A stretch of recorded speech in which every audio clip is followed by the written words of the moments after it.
வணக்கம் வணக்கம் வணக்கம் ஐயா. அக்னி கதிர் சரி சேனலுக்காக உங்ககிட்ட ஒரு சிறப்பு பேட்டிக்காக சரி சரி சொல்லுங்க. என் பேர் சங்கரமூர்த்தி. எனக்கு கொஞ்சம் சுதந்திரம் கொடுங்க. கண்டிப்பா சார் தருவேன் நானு. ஐயா, இப்ப ஐபிஎஸ் அருண் அப்படிங்கிறது மாதிரி ஏகப்பட்ட குற்றச்சாட்டு இருந்தது. அவரை உளவுத்துறைக்கு போட்டிருக்காரு. புதுசா இருக்கிற நீங்க சொன்ன இளமையான ஒரு சுறுசுறுப்பான அமைச்சர் போட்டிருக்காரு. அப்ப நாடு எப்படி இருக்குங்கிற பத்தி உங்களுக்கு தெரிஞ்சுக்கலாம் வந்திருக்கு. நானு சொல்லுங்க பார்க்கலாம். சார், இன்னைக்கு நான் வந்தது மன்னிக்கணும் 3 மணிப்பு. இன்னைக்கு நான் வந்தது இந்த ஒரே ஒரு குழந்தைய ரேப் பண்ணி கொலை பண்ணி போட்டாங்க, அதுக்கு மட்டும்தான் வந்தேன். அதை சம்பந்தப்பட்டதை மட்டும் தயவு செய்து கேளுங்க. இல்ல நெக்ஸ்ட் நாங்க அடுத்ததான் போட போறோம். சரி, இதுக்குள்ள வரவே இல்லை. சரி, அந்த தனியை எடுத்துட்டாங்க. சரி, குரூப் எடுத்துட்டோம். இது தனிப்பட்ட முறையில தனிப்பட்ட ஒரு அதிகாரியை பேசுறதுனால அவன் பெரிய மனுஷன் ஆயிடுவான். நாடு எப்படி இருக்கு? அவர் ஏற்கனவே சர்வீஸ் பண்ணும்போது என்னெல்லாம் பண்ணாரு? ஒருவேளை நாளைக்கு ட்ரான்ஸ்ஃபர் பண்ணிட்டா அப்படி பண்ணா நல்லா தான் இருக்கும். அதுதான் வரும். அவசரப்படக்கூடாதுல்ல. போட்ட அன்னைக்கே நம்ம தப்பு சொல்ல முடியாது. போட்ட அன்னைக்கே தப்பு சொல்ல முடியாது. ஒரு வாரத்துல மாத்தலாம், ரெவியூ பண்ணுவாங்க. யாரு என்ன வரும்னு தெரிய வரும்ல. கொஞ்சம் பொறுமையில மன்னிச்சுக்கங்க.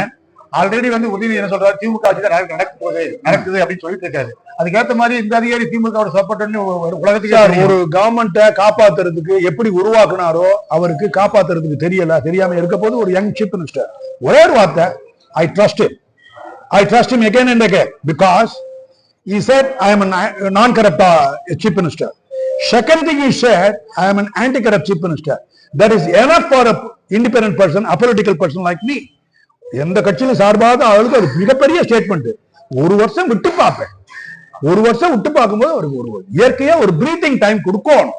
அதுக்கு பிறகுதான் குற்றச்சாட்டு. அதனாலதான் என்னுடைய டெசிஷன், ஒரு வருஷத்துக்கு I will be totally uncritical of the chief minister. Chief minister மட்டும்தான். அவரோட சுத்துப்பிட்ட வளையங்களை பத்தி நான் அன்கிரிட்டிக்கலா இருக்க மாட்டேன். ஒருவேளை கிரிட்டிக்கலா இருக்கலாம், இல்லாம இருக்கலாம். அவங்களோட நடத்தை வச்சு இருக்குது.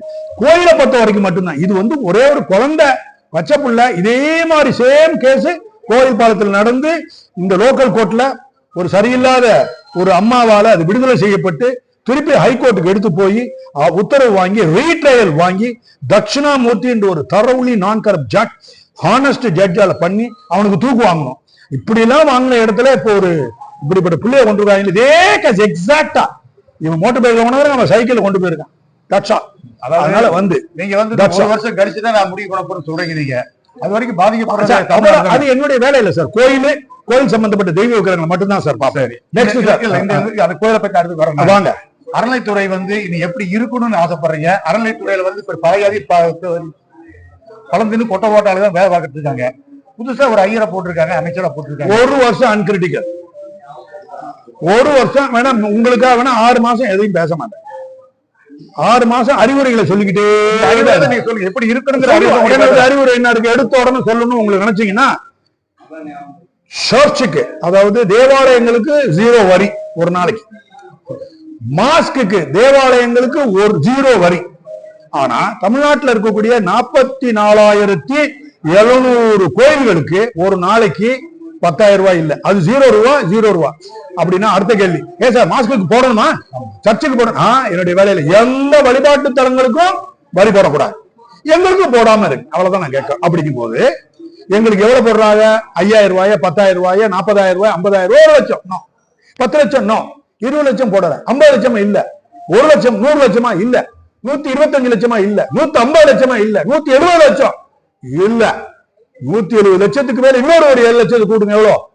179 லட்சம் பெர் டே. அப்படின்னா நேற்று 10 மணிக்கு 179 லட்சத்தை நான் விட்டுட்டேன். எங்க கோயில்ல இருந்து நீங்க எடுத்துக்கிட்டீங்க. இன்னைக்கு எடுக்க போறீங்க. நல்ல தீர்மானமா இருந்தா ஒரு நாளைக்கு 1 லட்சம் போடுங்க. ஒரு மாசத்துக்கு 30 லட்சம் வரும், வருஷத்துக்கு 300. இதுதான் முதல் வேண்டுகோள். அதை செய்வாரு அப்படின்னு நல்ல நம்பிக்கை இருக்கு. அதனால அவரை கிரிட்டிக்கலா அவர் நெருக்கடிப்பு செய்யலன்னா அப்படியா செய்வாரு நம்பிக்கை எல்லாமே இருக்கு. கொஞ்சம் டைம் கொடுக்கணுமா இல்லையா? உடனே எடுக்கணும். யங் மேன் பச்சை மண்ணு மாதிரி வந்திருக்காங்க. அவங்க கேதர்லாம் பண்ணிட்டு யாரும் அப்படிப்பட்ட மினிஸ்டர் போய் அமைக்கிறதெல்லாம் முடியாது. அவரு அந்த வளையங்கள்லாம் வரும், வந்தா அவங்களை டிஸ்டன்ஸ்லயே தான் வச்சிருப்பாரு. பாத்துக்கலாம். நன்றி.